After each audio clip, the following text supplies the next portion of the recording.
Veamos DNS. DNS significa Sistema de Nombres de Dominio y su objetivo principal es resolver nombres a direcciones IP. Pasa que nosotros los usuarios usamos nombres de dominios para referirnos a los recursos de Internet. Por ejemplo, usamos facebook.com, amazon.com, isc.org, entre otros. Pero los sistemas no se comunican a través de nombres, sino de direcciones IP. Entonces tiene que existir algún sistema que convierta esos nombres de dominio a una dirección IP. Y eso es lo que hace DNS, resuelve un nombre a una dirección IP.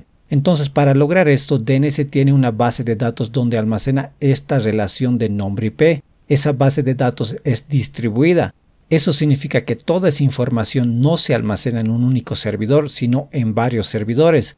Ahora, estas bases de datos contienen registros que están agrupados por zonas y lo que hacen los clientes es consultar esos registros, que es donde se almacena la información para resolver un nombre. Ahora, toda la estructura DNS se organiza como un árbol. Observa que en la parte superior tenemos la raíz que tiene una etiqueta punto, entonces este es el nodo más alto de nuestro árbol. Está gestionado por los servidores DNS llamados roots. Si solo existiera estos servidores roots o raíz, pues toda la base de datos de DNS tendría que estar almacenado en estos servidores, pero eso sería muy complicado de gestionar ya que es una base de datos enorme que constantemente va cambiando. Entonces lo que se hace es distribuir esta base de datos para que otros servidores lo administren. Root hace una delegación de autoridad para que otros servidores sean responsables de ciertos nombres. Por ejemplo, otros servidores administran la .com, la .org, la .net, también los de país como la .us, la .uq, etc. Todos estos son dominios de nivel superior, TLD, que es un nivel inferior al root. Luego esos nodos TLD también se ramifican en otros nodos. También hacen una delegación de autoridad para que otros servidores administren ese nombre de dominio de nivel de usuario. En este caso tendríamos example.org. Correctamente sería example.org.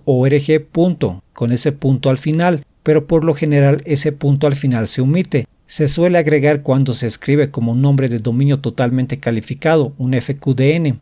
Observa que acá tenemos un nombre de dominio que no lleva el punto y cuando es un FQDN, o sea un nombre de dominio totalmente calificado, sí lleva el punto. Ahora, cada nodo de este árbol, por ejemplo este example.org. Que es un dominio, también se lo conoce como zona. Este término de dominio y zona se lo puede manejar de forma indistinta, como sinónimos, pero en realidad no son lo mismo. La zona es todo el espacio de nombres debajo del dominio. Bueno, ahora veamos cómo se manejan las consultas DNS en toda esta estructura de árbol. Por ejemplo, un cliente DNS quiere resolver el nombre www.example.com a una dirección IPv4. Entonces lo que necesita es el registro que tiene esa información. El cliente lo primero que hará es verificar en el mismo sistema, en la caché y en el archivo host, si existe un registro que tiene ese nombre resuelto. Si existe el registro, simplemente lo usará. Si no, el cliente DNS solicita al servidor DNS configurado el registro requerido mediante una consulta recursiva. Una consulta recursiva significa que cuando un servidor DNS recibe esa información de consulta, el servidor debe devolver el registro requerido o devolver un error.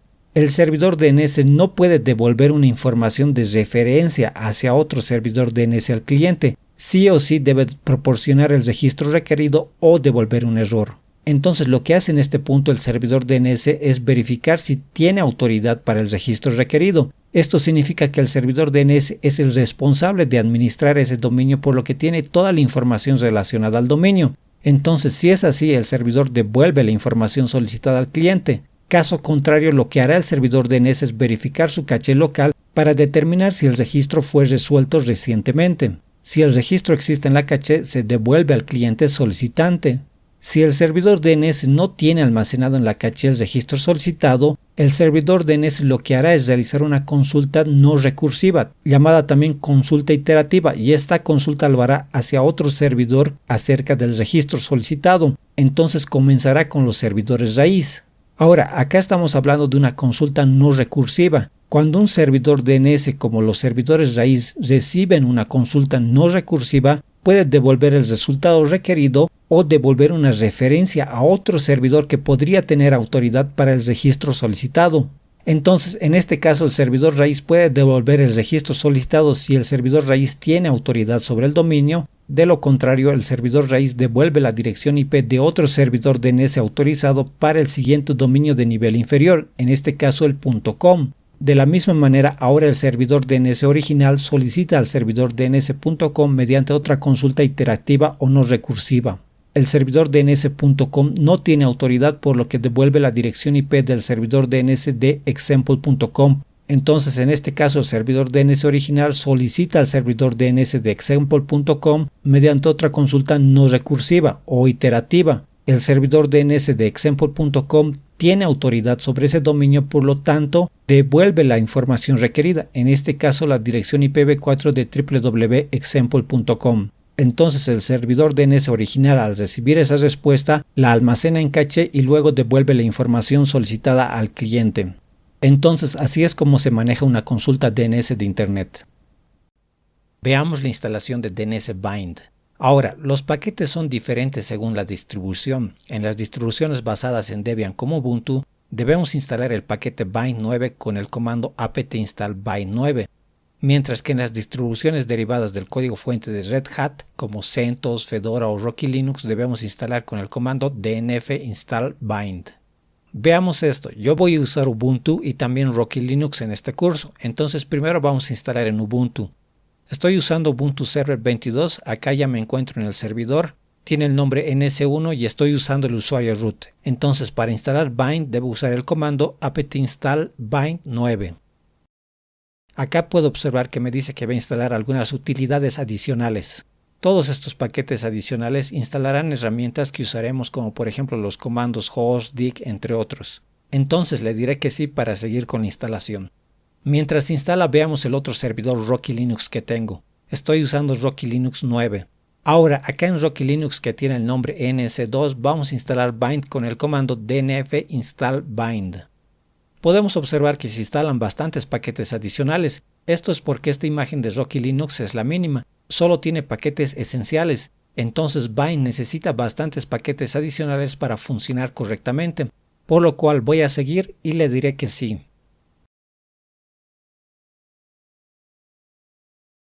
Bueno, una vez instalado, ahora debemos hablar de un punto importante sobre las diferencias entre Rocky Linux, que está basado en Red Hat, y Ubuntu, que está basado en Debian. El software bind en realidad es el mismo, pero hay diferencias en cómo se empaquetan según la distribución. Veamos primero en Rocky Linux. El servicio de DNS que instala bind se llama Named. Este servicio está deshabilitado. Esto lo podemos ver con el comando systemctl status named.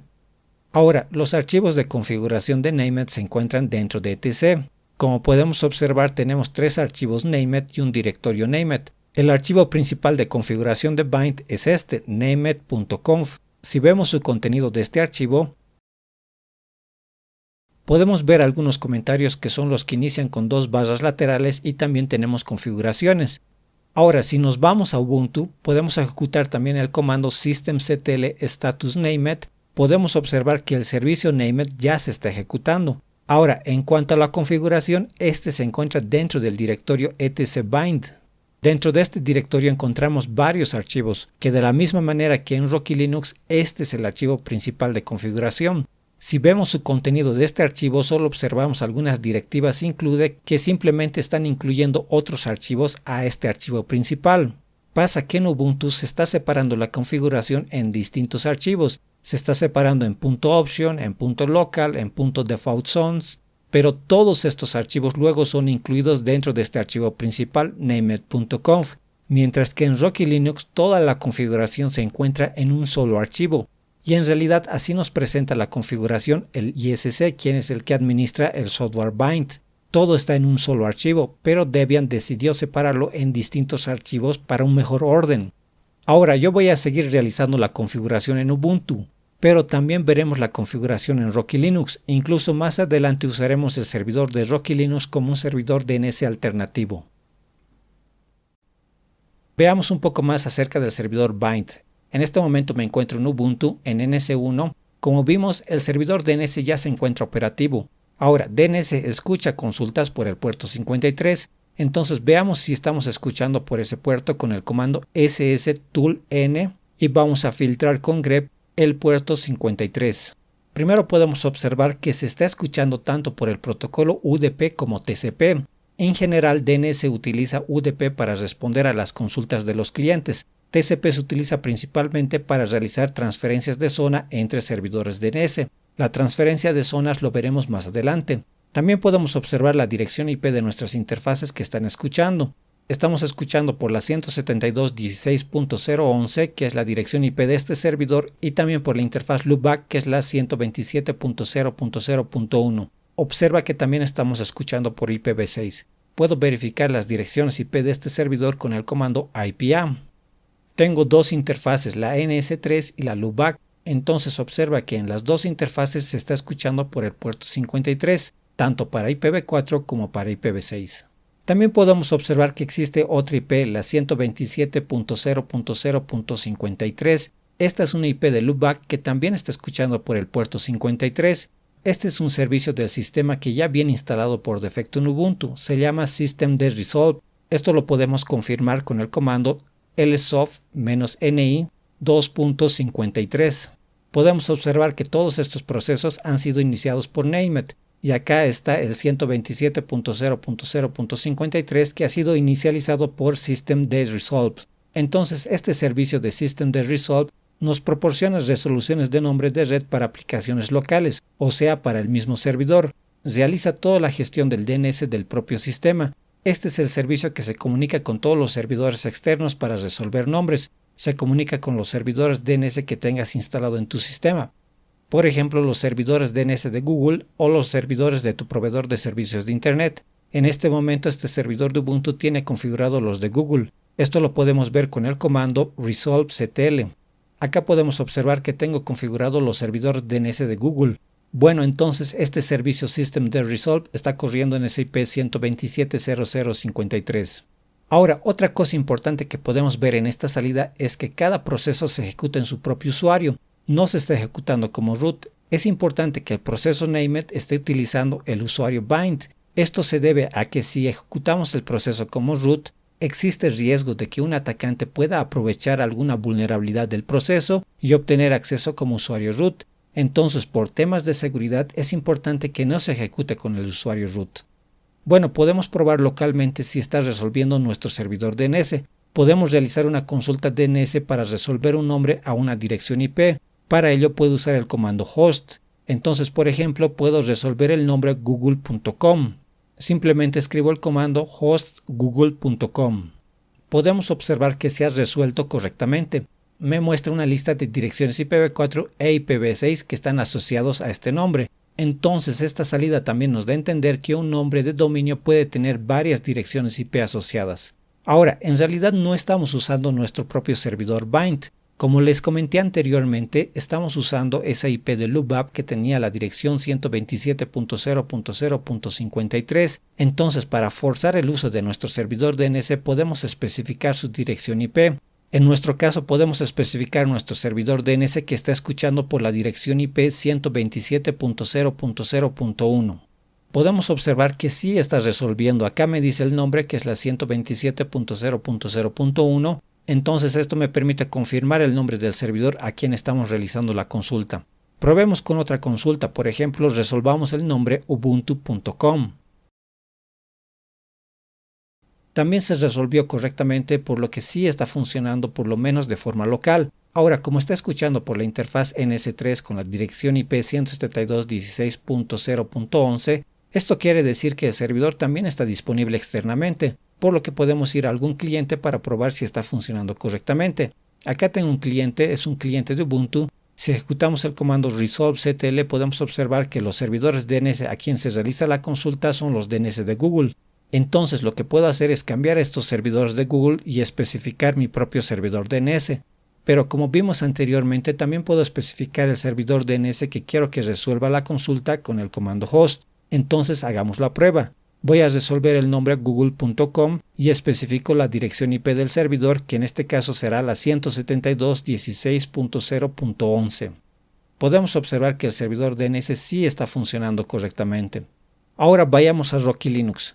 Primero lo que podemos hacer acá es ver si estamos escuchando por el puerto 53. Para ello voy a usar el comando ss-tooln y vamos a filtrar con grep el puerto 53. Podemos observar que no estamos escuchando por ningún puerto. Esto es porque, como vimos en un principio, el servicio Named está inactivo. Si vemos su estado, observa que está inactivo y también está deshabilitado.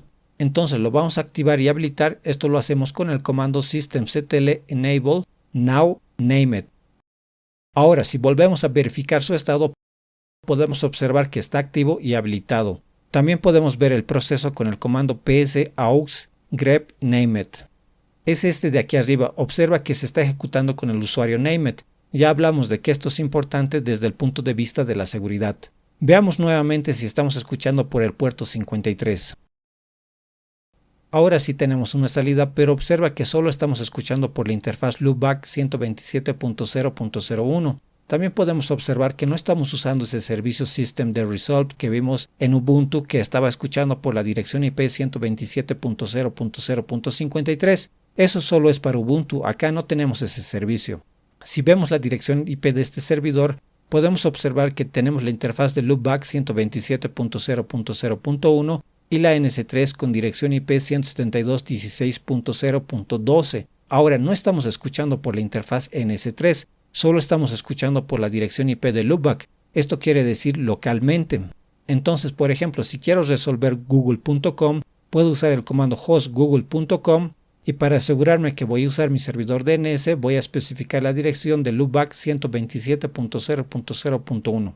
Podemos observar que sí tenemos una respuesta. Si esto a ti no te funciona porque tal vez estás usando otra versión, una de las causas comunes que genera este problema es la validación de DNSSEC. Entonces lo que debes hacer es deshabilitar esa validación de DNSSEC. Si vamos al archivo de configuración principal que es named.conf, aquí en el bloque de opciones tenemos activado la validación de DNSSEC. Esto suele generar problemas, entonces lo que vamos a hacer es deshabilitarlo. Voy a decirle no. Guardamos la configuración y reiniciamos el servicio para cargar nuevamente la configuración. Esto lo hacemos con el comando systemctl restart named. Ahora, esto debería seguir funcionando. Podemos probar nuevamente con el comando host. Observamos que sí estamos resolviendo nombres. Ahora solo podemos hacerlo esto de forma local. Es necesario realizar algunas configuraciones adicionales para habilitarlo externamente y eso es lo que veremos a continuación. Bueno, estoy nuevamente en Ubuntu. Veamos el archivo de configuración principal named.conf. Podemos observar que tenemos directivas include que hacen referencia a archivos. Entonces lo que está haciendo esta directiva include es simplemente agregar el contenido de esos archivos a este archivo principal. Podemos observar que primero se está agregando el archivo de opciones, así que veamos ese archivo.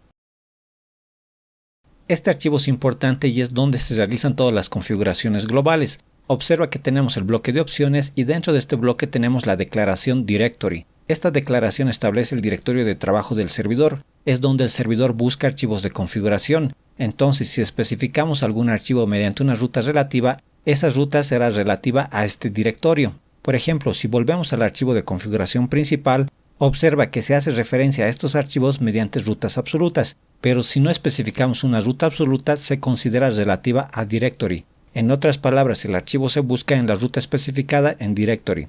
Luego tenemos la declaración de validación de DNSSEC. Esto tiene que ver con la seguridad y lo veremos más adelante. Luego tenemos la declaración listen on v6. Acá estamos definiendo las interfaces IPv6 que el servidor puede usar para responder consultas DNS. Si decimos any, esto significa cualquier interfase. Este es el comportamiento por defecto, por lo que si quitamos esta configuración va a seguir funcionando de la misma manera. Ahora, si no queremos que se escuchen todas las interfaces, podemos especificar solo algunas de ellas. Por ejemplo, para IPv4, la declaración es listen on, abro llaves y puedo decir solo quiero escuchar localmente mediante la dirección 127.0.0.1. Agrego punto y coma y también es necesario un punto y coma después de las llaves. Entonces estamos agregando explícitamente la dirección IP de la interfase loopback. Ahora voy a guardar los cambios y reiniciar el servidor. Esto lo hago con el comando systemctl restart named. Volvamos a ejecutar el comando para ver los puertos con sstooln. Filtramos con grep el puerto 53. Observa que en este caso solo estamos escuchando localmente por la 127.0.0.1. Podemos probar con el comando host para resolver el nombre google.com especificando la dirección IP 127.0.0.1.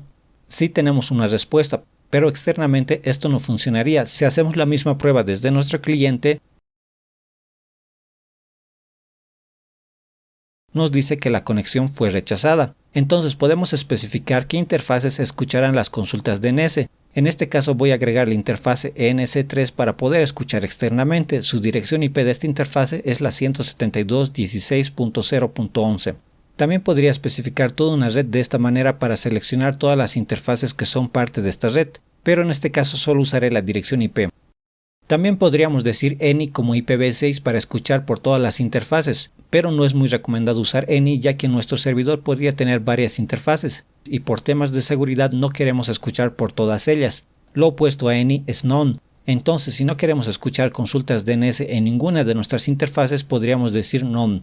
Voy a hacer esto con IPv6 ya que no lo usaremos. Ahora, con respecto a los puertos, por defecto estamos escuchando por el puerto 53 para DNS estándar, pero si usamos DNS sobre TLS estaríamos escuchando por el puerto 853 o por el puerto 443 para DNS sobre HTTPS. Entonces podemos anular todos esos puertos para únicamente escuchar por el puerto 53. Esto lo hacemos especificando el puerto con la opción port y el número de puerto. Ahora que definimos el puerto y las interfaces, podemos ser más granulares y solo permitir ciertas consultas para las interfaces de escucha. Por defecto estamos escuchando todas las consultas que llegan por las interfaces que especificamos, pero podemos ser más selectivos y definir solo algunas consultas. Esto lo hacemos con la declaración allow query. Podemos definir quién puede hacer consultas al servidor DNS. Puedo decir que solo el sistema local puede realizar consultas. Simplemente especifico la dirección IP 127.0.0.1 o también podría usar el nombre localhost. Entonces solo la máquina local puede hacer consultas a este servidor DNS. Si guardo y reiniciamos el servicio, observa que ha fallado la recarga. Puedo usar este comando que me recomienda para identificar el error. Así que lo voy a copiar y presionamos Enter. Vamos a buscar un poco el error. Observa que aquí he escrito mal localhost. Entonces voy a arreglar esto. Volvamos al archivo de configuración. Aquí en realidad es localhost. Guardo y volvamos a reiniciar el servicio. Y ahora no tenemos errores. Veamos su estado del servicio. Observamos que todo está bien. Ahora probemos localmente.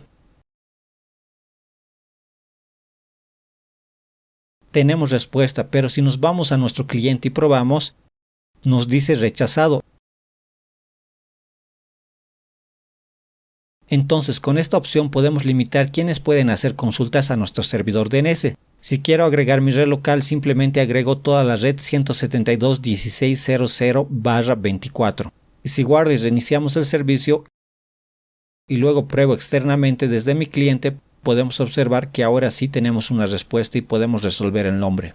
Ahora, este cliente siempre envía consultas recursivas. Esto de las consultas recursivas lo hablamos en la introducción. Quiere decir que el servidor quien recibe una consulta recursiva debe devolver la consulta resuelta o un error, pero no puede decirle al cliente que envíe su consulta a otro servidor. El cliente no acepta referencias como respuesta. Entonces, en este caso, si la consulta recursiva de este cliente está siendo resuelta por el servidor sin ningún problema, eso quiere decir que nuestro servidor DNS acepta consultas recursivas. Está realizando el trabajo de buscar una respuesta real y no puede devolver una referencia a otro servidor. Entonces lo que hace es buscar en sí mismo, verifica si es autoridad del dominio, también revisa en la caché y si nada de esto funciona, realiza todo ese proceso iterativo de consultas empezando por los servidores raíz. Luego va a los servidores TLD y así va iterando por los distintos niveles. Entonces por defecto nuestro servidor está configurado para aceptar estas consultas recursivas. Pero si no queremos que resuelva consultas recursivas, puedo cambiar esto y decirle no. El servidor no aceptará consultas recursivas. Entonces si guardo los cambios y reiniciamos el servicio, volvamos a ejecutar el comando host. Ahora podemos observar que nos devuelve un error, la consulta fue rechazada. Pasará lo mismo desde nuestro cliente. Si también hacemos la misma consulta, observa que fue rechazado. Entonces los clientes siempre envían consultas recursivas, por lo que debemos configurar nuestro servidor DNS para que acepte este tipo de consultas. Caso contrario, vamos a tener este tipo de problemas. Volvamos a cambiar la configuración para aceptar consultas recursivas. Bueno, esas son algunas de las configuraciones globales básicas que se pueden realizar en el bloque de opciones. Ahora les quiero mostrar un comando para probar nuestra configuración. Para ello voy a cometer un error como por ejemplo olvidar este punto y coma. Guardo y antes de reiniciar vamos a usar un comando para verificar la configuración del archivo principal named.conf. Este comando es named-checkconf. a este comando le debo decir dónde está nuestro archivo de configuración principal named.conf, pero de forma predeterminada este comando considera que el archivo se encuentra en etc bind named.conf, por lo que no es necesario especificar el archivo, simplemente lo voy a ejecutar sin ningún argumento. Observa que me dice que falta un punto y coma antes de la llave de cierre en la línea 26, así que volvamos a agregar ese punto y coma. Vayamos a la línea 26, esta es la línea donde está la llave, entonces antes de esta llave, que en realidad sería la línea 25, vamos a agregar el punto y coma faltante. Guardamos los cambios, podemos ejecutar nuevamente el comando para verificar la configuración. Esta vez no nos devuelve nada, eso significa que estamos bien, por lo que puedo reiniciar el servicio con el comando systemctl restart named. Podemos probar nuevamente de forma local, está funcionando, también probemos externamente desde nuestro cliente y también está funcionando correctamente. Ahora veamos como forma de repaso en Rocky Linux, revisemos la configuración. Como vimos anteriormente, la configuración principal se encuentra en el archivo etc named.conf. Entonces acá tenemos toda la configuración, tenemos este bloque de opciones. En Debian esto estaba en un archivo separado en named.conf.options, pero acá todo está junto, no se separa en ningún archivo diferente. Entonces podemos ver que se está escuchando por el puerto 53 únicamente en la interfaz loopback. Tanto para IPv4 como IPv6 se está escuchando localmente. También tenemos la declaración directory, que es el directorio de trabajo del servidor. Cualquier ruta no absoluta es relativa a este directorio. También podemos observar otras configuraciones que en realidad están especificando archivos. Veremos más adelante de qué se trata todo esto. Luego tenemos el allow query y podemos observar que solo estamos permitiendo consultas locales. También podemos ver que la recursividad está permitida, por lo que sí aceptamos consultas recursivas. Y luego tenemos la validación de DNSSEC, que lo desactivamos. Más abajo tenemos otras configuraciones que no lo vimos, pero lo vamos a ir viendo más adelante. Luego tenemos este bloque de registros. Acá básicamente se está definiendo qué vamos a registrar y en dónde vamos a almacenar esos registros. Observa que en Files se está especificando el archivo named.run, pero esto está mediante una ruta relativa. Solo dice dataname.run. Entonces, como ya sabemos, esta ruta es relativa a la declaración directory, por lo que este archivo en realidad se encontraría en var named data named.run. Bueno, esos son los registros, también lo veremos más adelante. Finalmente tenemos las zonas. Las zonas es un tema importante y también lo veremos más adelante. Ahora lo que necesitamos es habilitar el servicio de DNS para clientes externos. Acá en ListenNode podemos agregar la interfaz de red NS3 que tiene la dirección IP 172.16.0.12. La .11 era para Ubuntu y la .12 es este servidor de Rocky Linux. No debemos olvidar el punto y coma al final de la dirección IP. Acá para IPv6 voy a decirle none. Y en permitir consultas voy a agregar la red. Antes aquí tengo un error, esto en realidad no es 127 sino 172. Ahora si modifiquemos allow query, vamos a agregar nuestra red 172.16.0.0/24. Bueno, eso sería todo. Guardemos y antes de reiniciar el servicio vamos a probar la configuración con el comando named-checkconf. No tenemos ninguna salida, eso quiere decir que estamos bien, podemos reiniciar el servicio.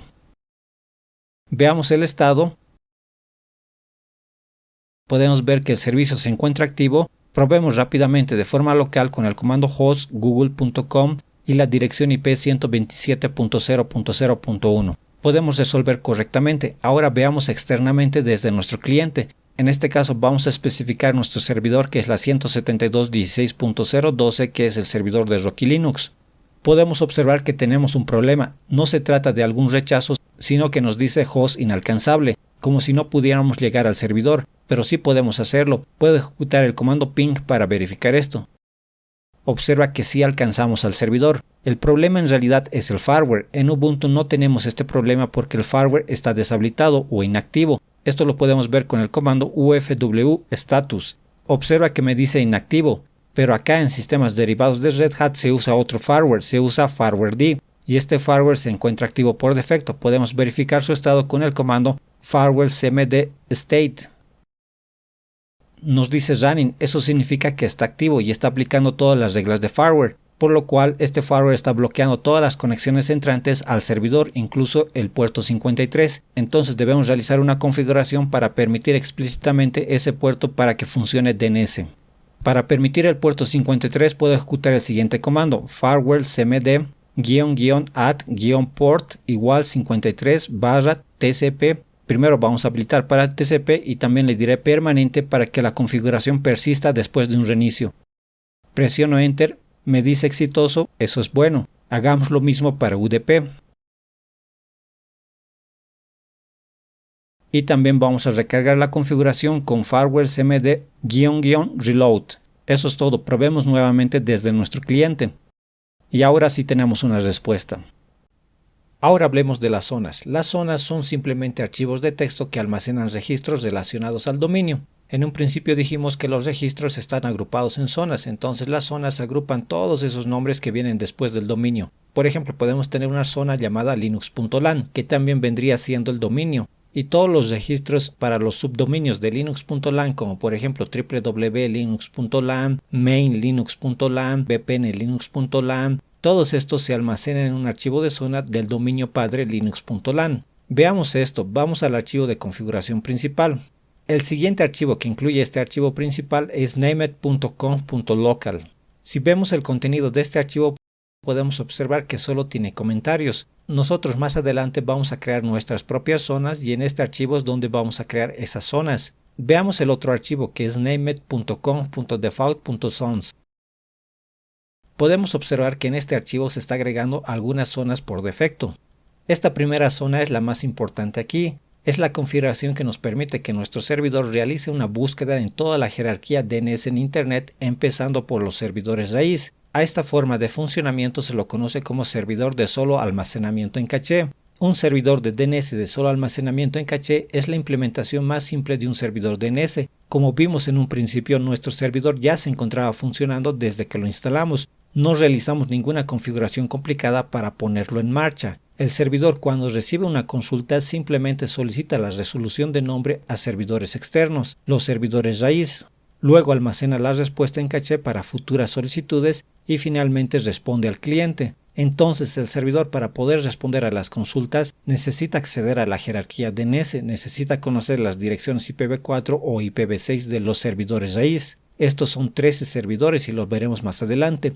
Entonces estas direcciones IP de estos servidores raíz se encuentran en un archivo de zona de servidor raíz llamado roothits. Entonces aquí se está creando una zona llamado punto o raíz que también viene siendo el dominio. Siempre está entre comillas dobles. Luego especificamos el tipo hints, que es un tipo especial de zona. Algo que no les he comentado es que existen distintos tipos de zona. Este tipo de zona hints es un tipo especial que se usa para especificar servidores de nombre raíz. Existen otros tipos de zona que los vamos a ir viendo más adelante. Luego se hace referencia al archivo de zona hints mediante la declaración file. Este archivo contiene registros correspondientes a esta zona o dominio raíz. Si vemos este archivo con el comando cat, podemos observar una lista larga de registros. Cada línea es un registro. Entonces todos los servidores DNS tienen una lista de servidores de nombre de dominios raíz porque necesitan conocer al menos un dominio raíz para comenzar a buscar. Esta lista se descarga cuando instalamos bind. Entonces aquí tenemos todos los servidores, tenemos el asroot server, el broot server y demás. Son 3 en total. En realidad son 13 grupos de servidores. Podríamos llamarlo un clúster de servidores. Entonces podemos ver sus direcciones IPv4 e IPv6 correspondientes a cada uno de estos servidores de nombre raíz. Bueno, sigamos viendo las zonas. Luego tenemos la zona localhost, que en realidad esta zona no es muy importante, ya que si nos vamos al cliente y hacemos un host localhost, esta consulta no se envía al servidor DNS, esta consulta se resuelve por el archivo host que está en etc hosts. Entonces ese es el orden, primero se revisa el archivo host y luego se consulta al servidor DNS, y ese orden se define en el archivo nsswitch.conf. En esta opción de host se indica el orden en el que se busca las fuentes para resolver nombres de host en Linux. Primero tenemos file que indica que está buscando en el archivo etc host. Luego tenemos DNS que indica que si la resolución de nombres de host no se encuentra en el archivo host, se utilizará la resolución DNS. Entonces si por ejemplo cambio el orden o por temas de seguridad elimino files, entonces en este caso cuando la aplicación requiera resolver el nombre localhost, lo consultará al servidor DNS y el servidor tiene esa zona para resolver ese nombre. Bueno, luego tenemos otras zonas que son inversas que mapean direcciones IP a nombres, por ejemplo de la 127.0.0.1 a localhost. Bueno, veamos esto en Rocky Linux. En Rocky Linux tenemos algo similar. Si vamos al archivo de configuración principal, aquí abajo tenemos la zona raíz que ya lo conocemos. Acá podemos ver que a diferencia de Ubuntu se está agregando esta clase in que viene de internet. Por lo general siempre va a ser int, por lo que int es un valor por defecto y se puede omitir como lo hace Ubuntu. Bueno, el resto es lo mismo, solo que el archivo tiene otro nombre. Acá se llama named.ca. Y este es el archivo donde se almacena esa información de los 13 servidores raíz. Luego podemos ver que se están incluyendo otros archivos que incluyen zonas por defecto. Por ejemplo, si nos vamos a este primer archivo,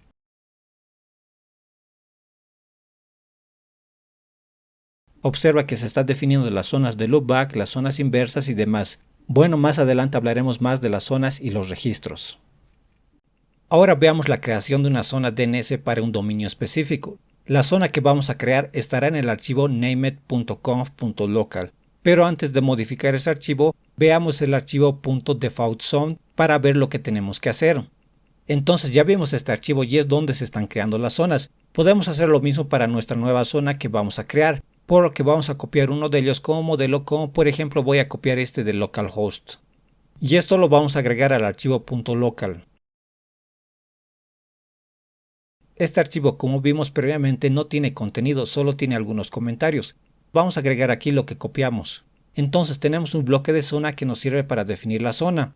Luego, entre comillas dobles, debe estar el nombre de la zona que también viene siendo el dominio. Voy a modificar esto y le diré, por ejemplo, linux.lan. Ese es el nombre de mi dominio que almacenará este servidor DNS. Este servidor será autoridad y el responsable de mantener la información de ese dominio linux.lan. Después del dominio podríamos agregar la clase de la zona que sería int de internet como vimos en Rocky Linux. Pero eso es opcional ya que por defecto es int, entonces no lo voy a agregar. Luego podemos definir el tipo de zona, el tipo será maestro. Esto significa que esta zona contiene o almacena una copia principal o la copia maestra de los datos de la zona, por lo que puede proporcionar respuestas autorizadas, confiables y actualizadas. Ahora, acá en tipo master también podríamos decir primario, que es el término más actual de master. Sería lo mismo, master o primario son sinónimos, entonces lo voy a dejar como primario o primary.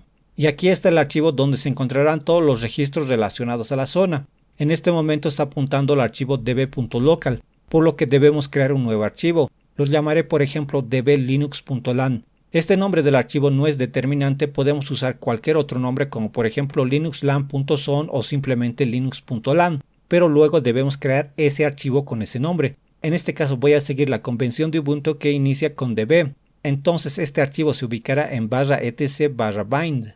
Podría crear un directorio especial para las zonas y tendría que especificar la ruta de ese directorio aquí. Eso sería todo, voy a salir y vamos a crear ese archivo db.linuxlan. Pero antes, en lugar de crear ese archivo vacío, voy a copiar uno de estos archivos como modelo. Voy a copiar por ejemplo este archivo db.local que era el archivo a la que se hacía referencia en la zona local que copiamos. Entonces escribo cp db.local a db.linuxlan. Este nombre recuerda que debe ser el mismo al que definimos en la zona, en la opción de file. Entonces editamos este archivo que copiamos. Ahora, este es un archivo de zona y el formato de este archivo es un formato estándar, no está relacionado con bind. Existen otras soluciones de DNS que también usan este mismo formato de registros de zona. Cada una de estas líneas son registros o registros de recursos y están estructurados por columnas. Entonces, cuando un cliente solicita un registro, está solicitando una de estas líneas. Ahora, todo lo que está después de un punto y coma son comentarios. Entonces, empecemos a cambiar este archivo. Acá en lugar de decir localhost vamos a decir linux.lan. La primera información aquí es la directiva ttl. Por lo general esta directiva siempre está en la parte superior del archivo y significa tiempo de vida. Esto indica cuánto tiempo estará disponible el registro en el caché del cliente antes de que expire esa información. Después de que un cliente accede y obtiene información de un dominio, cuánto tiempo estará activo esa información en la memoria caché del cliente. Este valor está en segundos, entonces podríamos decir por ejemplo 10.000 segundos de esta manera. Pero también podría utilizar caracteres, como por ejemplo para especificar horas podría utilizar la H, para especificar por ejemplo un día puedo decir 1D o una semana 1W. Entonces normalmente se realizan unas pocas horas, 2 horas, 3 horas, yo lo dejaré en 3 horas. Así que este es el primer campo de este archivo. Es importante proporcionar esta información. Y en realidad es que cada registro, cada línea que tenemos acá debe tener un tiempo de vida. Debería existir una columna para definir el tiempo de vida para cada registro. Pero por lo general el tiempo de vida es el mismo para todos los registros, por lo que esto es una forma corta de definir el tiempo de vida para cada registro. Luego tenemos todos los registros y estos registros están formados por columnas o campos. El primer campo es el nombre donde está este símbolo de arroba. Luego tenemos el campo de clase que para este primer registro es in, de internet. Luego tenemos el tipo de registro. Existen distintos tipos de registro, en este caso SOA. Y finalmente tenemos el campo de datos, que su contenido depende del tipo de registro. Entonces, como les comentaba anteriormente, podríamos agregar acá un campo de tiempo de vida si es que requerimos que algún registro tenga un valor diferente a la directiva TTL que tenemos aquí. Bueno, entonces veamos los registros. Tenemos el primer registro que tiene que ver con la información de autoridad. El registro de autoridad de este dominio, que es el registro SOA. SOA significa inicio de autoridad. En este registro se encuentra la información de la autoridad. ¿Quién es la autoridad de este dominio? En el campo de nombre tenemos un símbolo de arroba. Siempre que haya un símbolo de arroba en este archivo de configuración, esa arroba representa el nombre de dominio que configuramos. Recuerda que el nombre de dominio para esta zona es linux.lan. Esto lo configuramos en el archivo .local. Lo hemos colocado como nombre de zona entre comillas dobles. Así que esta arroba es una forma abreviada de representar ese dominio linux.lan. Pero en realidad es linux.lan. O sea, seguido de un punto. Siempre termina con un punto. Al igual que las rutas absolutas, que siempre comienzan con una barra inclinada en Linux, en este caso en DNS, siempre terminan con un punto. Y eso se lo conoce como nombre de dominio completamente calificado o de forma abreviada FQDN. Entonces la arroba representa linux.lan. Luego tenemos la clase de registro, que es de internet. Siempre verás un in aquí. Luego tenemos el tipo de registro, en este caso SOA, y luego aquí debe estar el nombre del servidor de nombres principal, el servidor que es autoridad de este dominio, el servidor principal del dominio, en este caso es ns1. Es este mismo servidor, por lo que escribiré ns1.linux.lan. Este punto al final es importante, como te comentaba, es como una ruta absoluta de los directorios. Si no agregamos este punto, entonces el nombre será relativo al dominio que especificamos en la zona, que era linux.lan. Entonces también podría escribir simplemente ns1 y esto se completaría como ns1.linux.lan. O puedo dejarlo más claro como ns1.linux.lan. Recuerda que siempre debe haber ese punto final aquí, así que este es el nombre del servidor de nombres principal. Luego tengo el correo electrónico del administrador responsable de este dominio, la persona con la que debo comunicarme si necesito hablar sobre este dominio. Entonces aquí indico el correo electrónico como por ejemplo admin.linux.lan. Ahora, este correo electrónico tiene un formato diferente. No estamos usando la arroba, simplemente un punto. Recuerda que la arroba tiene un significado especial en este archivo. No se lo usa para un correo electrónico, se usa un punto. También observa que estoy agregando un punto al final. Luego tenemos algunos datos adicionales dentro de este bloque entre paréntesis. Estos son 5 valores. Y todo lo que viene después del punto y coma son comentarios, por lo que no se leen en la configuración. Estos 4 primeros valores están más relacionados a un segundo servidor secundario. Y como no vimos aún eso, nos vamos a pasar a este último valor, que es el tiempo de vida de respuesta negativa que se almacena en caché. Es muy similar a la directiva de tiempo de vida TTL, pero en este caso se refiere al tiempo en el que una respuesta negativa del servidor de autoridad puede permanecer en caché. En algunos casos el servidor puede dar una respuesta negativa al cliente, como por ejemplo un NX, que significa el dominio no existe, y esa respuesta también se puede almacenar en el caché del cliente durante un determinado tiempo, y ese determinado tiempo lo define esta última opción de caché negativo de TTL. Este valor está en segundos y lo vamos a modificar a por ejemplo 3600 segundos. Bueno, entonces ya terminamos nuestro registro de SOA. Luego tenemos otro tipo de registro, que es el registro NS, que significa Name Server. Este registro identifica los servidores de nombre que tienen autoridad para el dominio, es decir, los servidores primarios y secundarios. Estos registros NS generalmente se colocan después del registro SOA. Entonces aquí simplemente estamos diciendo quiénes son los servidores DNS autoridad de este dominio. Acá en el nombre tenemos arroba, esto es linux.lan. Luego tenemos la clase in y el tipo de registro NS. Y aquí debemos definir el nombre del servidor DNS, que en este caso será ns1.linux.lan. Recuerda el punto al final. Entonces, si un cliente quiere saber cuál es el servidor DNS autoridad del dominio linux.lan, consultará este registro NS. Ahora, se recomiendan que sean como mínimo 2 servidores. Cuando registras un dominio, si quieres por ejemplo un dominio en .com, como por ejemplo example.com, te pedirá que proporciones 2 servidores de nombre para administrar ese dominio example.com. debes proporcionar al menos 2 servidores de nombre, que por supuesto pueden ser mucho más. Entonces también voy a agregar un segundo servidor, pero lo haré un poco diferente para ver otras formas de hacer esto. Simplemente dejaré estos 2 primeros campos vacíos y solo especifico el tipo de registro y el nombre del segundo servidor DNS, que será ns2.linux.lan. Este segundo servidor DNS será nuestro Rocky Linux y lo veremos más adelante. Ahora, con respecto al nombre, cuando este campo está vacío, se entiende que es el mismo al nombre del registro anterior. En este caso, el nombre anterior es la arroba, por lo cual se entiende que acá será arroba. Incluso puedo borrar esta arroba, por lo cual tomaría el nombre del registro SOA, que también es una arroba. Y con respecto a la clase in es un valor por defecto, por lo que si no agrego la clase, por defecto será in. Entonces ya tenemos los 2 servidores DNS. NS1, que es el que me encuentro en este momento, es el Ubuntu, y luego vamos a configurar el segundo servidor, que será Rocky Linux.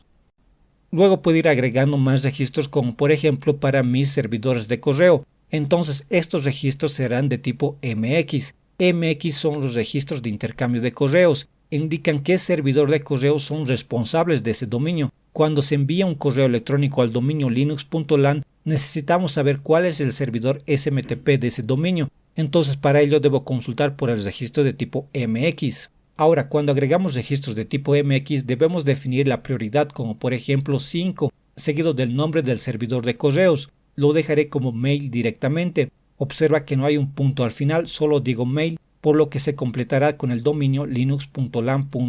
Voy a agregar un segundo registro MX con la prioridad 10, y en el nombre también solo podría agregar mail2, o podría completarlo como mail2.linux.lan. Esto depende de ti si quieres escribir de forma más clara o de forma más resumida. Entonces tenemos 2 servidores de correo con distintos valores de prioridad. Cuanto menor sea el valor, mayor será la prioridad. Por ejemplo, si tengo un valor de 0, ese será el servidor con mayor prioridad. Luego puedo ir agregando más registros, como por ejemplo los registros tipo A. A significa address, y este tipo de registros son los más comunes. Estos son los registros que resuelven un nombre a una dirección IP. Por ejemplo, puedo agregar para los servidores DNS. Entonces aquí en el nombre no puedo dejarlo vacío, ya que el nombre debe ser el nombre del servidor DNS. En este caso diré NS1 y el tipo de registro será tipo A. A es para IPv4 y 4A es para IPv6. Entonces en este caso estamos usando IPv4 y la IP a la que apuntaremos es a la 172.16.0.11. Haré lo mismo para NS2. NS2 tendrá la dirección IP 172.16.0.12. Esto indica que el nombre ns1.linux.lan tiene la dirección IP asociada 172.16.0.11 y el nombre ns2linux.lan tiene la dirección IP asociada 172.16.0.12. Estos son mis 2 servidores DNS. Ahora, a estos registros tipo A, que son de los servidores DNS, también se los conoce como registros glue. Y esto es porque cuando, por ejemplo, un cliente quiere resolver el nombre de dominio linux.lan, lo primero que hará es buscar los servidores DNS que son autoridad de ese dominio, por lo que consultará por los registros NS. Pero como verás aquí, los registros NS solo tienen el dato del nombre del servidor DNS que es autoridad del dominio, pero lo que el cliente en realidad necesita son sus direcciones IP, ya que la comunicación se los realiza por IP. Entonces lo que tendrá que hacer el cliente es volver a consultar por los registros tipo A para los nombres de los servidores y de esta manera obtener las direcciones IP. Entonces, para evitar que el cliente tenga que realizar 2 solicitudes DNS, uno de tipo NS y otro de tipo A, en la primera solicitud de tipo NS también se le envía el tipo A. Es como que van unidos estos 2 registros. También podemos agregar los registros tipo A para los servidores de correo. Por ejemplo, el nombre mail será un registro tipo A y se resolverá la dirección IP 172.16.0.20. También podemos agregar para mail2, que apunta a la dirección IP 172.16.0.21. Bueno, luego puedo agregar registros para otros dispositivos. Por ejemplo, tengo una máquina llamada DHCP. Entonces puedo crear un registro para esa máquina que apunta a la dirección IP 172.16.0.10. Supongamos que esta misma máquina DHCP también es mi servidor FTP. Entonces puedo hacer que apunte a esa misma dirección IP. También podría crear un registro tipo alias. Supongamos que mail también se llama correo, entonces el tipo será CNAME y correo simplemente será un alias de mail. Puedo tener también un servidor web llamado www y supongamos que apunta a la dirección IP 172.16.0.30. Incluso puedo tener varias direcciones IP asociadas con este nombre, como lo vimos con Google en un principio que nos devolvía varias direcciones IP.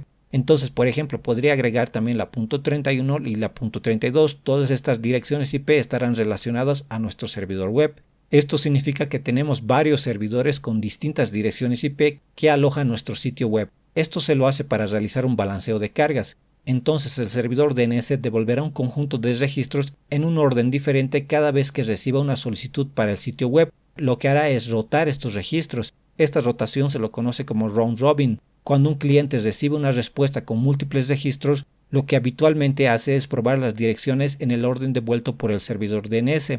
De esa manera se consigue un balanceo de cargas, pero en realidad esta solución no es de las mejores, por lo que algunas empresas implementan soluciones especializadas para realizar un balanceo de cargas. Bueno, hay varios otros tipos de registro, pero estos son los más comunes.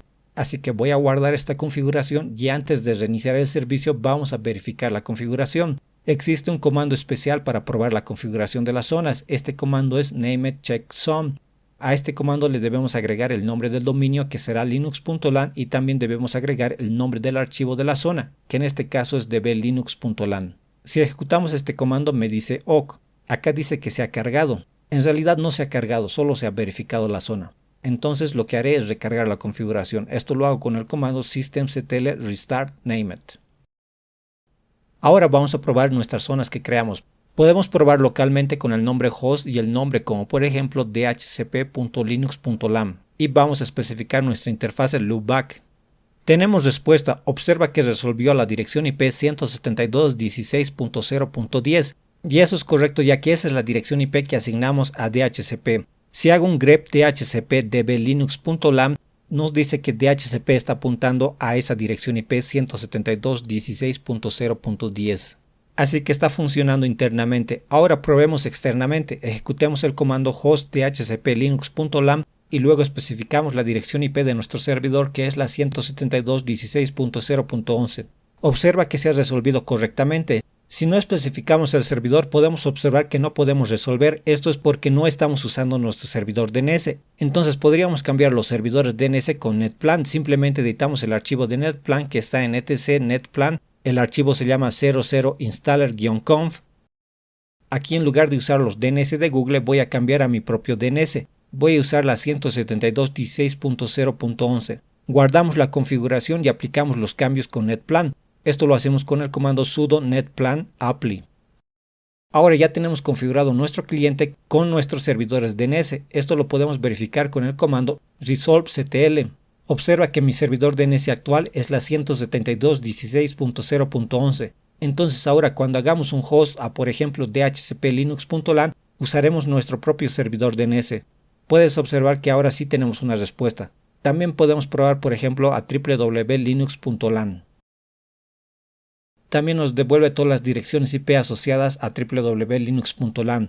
Observa el orden, es distinto a lo que configuramos. Entonces, por lo general, nuestro sistema tomará la primera dirección IP. Para saber cuál dirección IP está utilizando, podemos hacer un ping a www.linux.lam. No tengo una respuesta porque no tengo algún servidor web con esa dirección IP, pero puedo ver aquí cuál es la dirección IP que se está resolviendo. En este caso podemos ver que se está resolviendo con la .32. También podemos hacer un host a correo.linux.lam, que si recuerdas, este es un alias de mail. Y efectivamente nos dice que correos es un alias de mail y también nos muestra cuál es la dirección IP de mail.linux.lan. Otra herramienta de diagnóstico más sofisticado que host es el comando dig. Entonces puedo hacer un dig y el nombre como por ejemplo ns1.linux.lan. Observa que dig me devuelve una salida mucho más completa. Acá podemos ver por ejemplo el estado. Nos dice no error, eso indica que no hubo errores. Y acá abajo está la respuesta. NS1 tiene la dirección IP 172.16.0.11. Estos 10.800 de aquí es el valor TTL, que son 3 horas. Y recuerda que ese es el valor que configuramos en nuestra zona.